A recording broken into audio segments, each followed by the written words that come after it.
Em nome do Pai, do Filho e do Espírito Santo. Amém. Amados irmãos e irmãs, é com muita alegria que nós estamos aqui para juntos estudar e meditar a primeira leitura que a Igreja nos apresenta para esta quinta-feira da 33ª semana do Tempo Comum. O texto de hoje se encontra lá no primeiro livro dos Macabeus, capítulo 2, versículos de 15 até o 29, que nos diz assim: Naqueles dias, os delegados do rei Antíoco, encarregados de obrigar os judeus à apostasia, chegaram à cidade de Modim para organizarem os sacrifícios. Muitos israelitas aproximaram-se deles, mas Matatias e seus filhos ficaram juntos, à parte. Tomando a palavra, os delegados do rei dirigiram-se a Matatias dizendo: Tu és um chefe de fama e prestígio na cidade, apoiado por filhos e irmãos. Seu primeiro a aproximar-te executa a ordem do rei, como fizeram todas as nações, os homens de Judá e os que ficaram em Jerusalém. Tu e teus filhos sereis contados entre os amigos do rei, e sereis honrados, tu e teus filhos, com prata e ouro e numerosos presentes.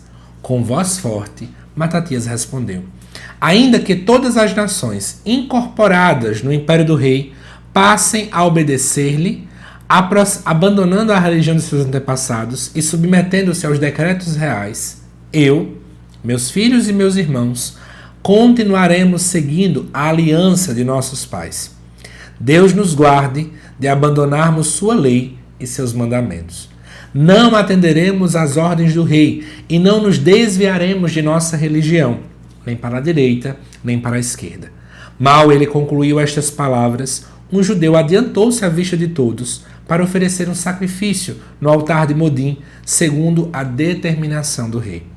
Ao ver isso, Matatias inflamou-se de zelo e ficou profundamente indignado. Tomado de justa cólera, precipitou-se contra o homem e matou sobre o altar. Matou também o delegado do rei que queria obrigar a sacrificar e destruiu o altar. Ardia em zelo pela lei, como Finéias havia feito com Zambri, filho de Salu. E Matatias saiu gritando em alta voz pela cidade: Quem tiver amor pela lei e quiser conservar a aliança, venha, siga-me. Então fugiu ele e seus filhos para as montanhas, abandonando tudo o que possuíam na cidade.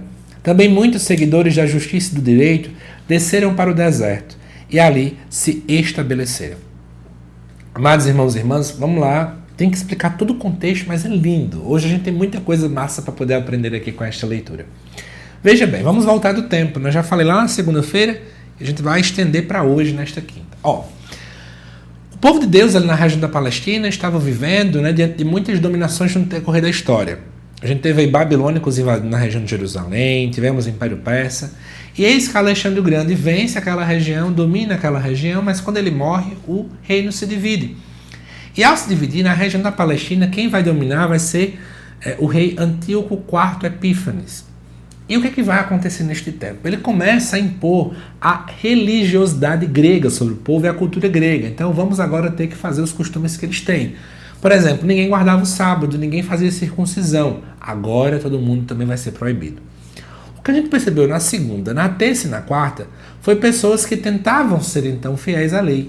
Nós vimos aí temáticas de mães que educavam seus filhos para os céus. Nós também vimos aí pessoas que mesmo custando a sua própria vida, tentaram ser fiéis à lei.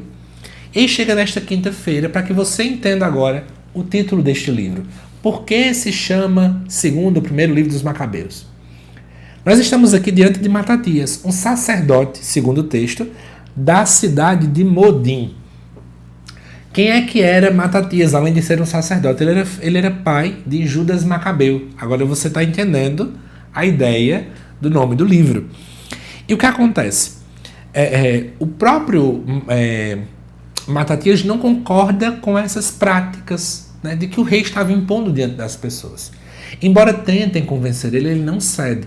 Ele faz algo muito mais profundo. Ele vê alguém fazendo aquilo que o rei quer e ele vai lá e mata essa pessoa. Claro, a Bíblia não está concordando com matar outras pessoas, mas o foco é o zelo que ele tem. Então o desejo que ele tem de que as pessoas façam aquilo que então é a vontade de Deus.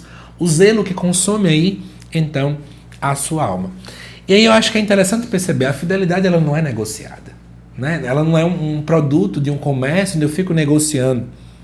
E mesmo diante das pressões, sejam elas políticas ou sociais, a minha fidelidade à aliança, ela não deve, de modo algum, ser superada aí pelas pressões, ser vencida pelas pressões. E o que acontece diante do texto? Ao ver aquela realidade toda, Matatias começava a fazer um grande montim popular, um levante popular, né? Ele chama aqueles que têm amor pela lei para poder ir para as montanhas, que sempre foi local de purificação. E aí o filho dele também vai. Isso aqui dá então início à chamada revolta dos Macabeus, né, que é da onde surge a origem desse livro. É um povo que não aguenta mais ver os grandes tentando mandar neles, impor dinâmicas religiosas, impor culturas e obrigá-los a fazer o que eles querem. É um povo que, acima de tudo, ama a Deus acima de tudo. E isso também vale para nós hoje. Quantas e quantas vezes vemos imposições culturais e sociais sobre nós, como se seguir a Deus, seguir uma religião fosse uma coisa tão antiquada, mas tão antiquada, que é preciso que larguemos a nossa igreja, que larguemos a nossa prática religiosa, que façamos aquilo que é contrário a Deus. E a pergunta que não quer calar: será que eu sou como Matatias? Será que eu sou fiel? Ou será que a minha fidelidade ela acaba sendo negociada e eu acabo cedendo às vozes dos outros? Olhar para esse texto é pensar: Senhor, dai-me a graça de ter mais zelo, de te amar, de te seguir, de ser fiel ao Senhor acima de todas as coisas. Que Deus te abençoe, amado irmão, amada irmã. Te aguardo daqui a pouco às 7 horas da noite para o estudo do Evangelho também desta quinta-feira. Até mais.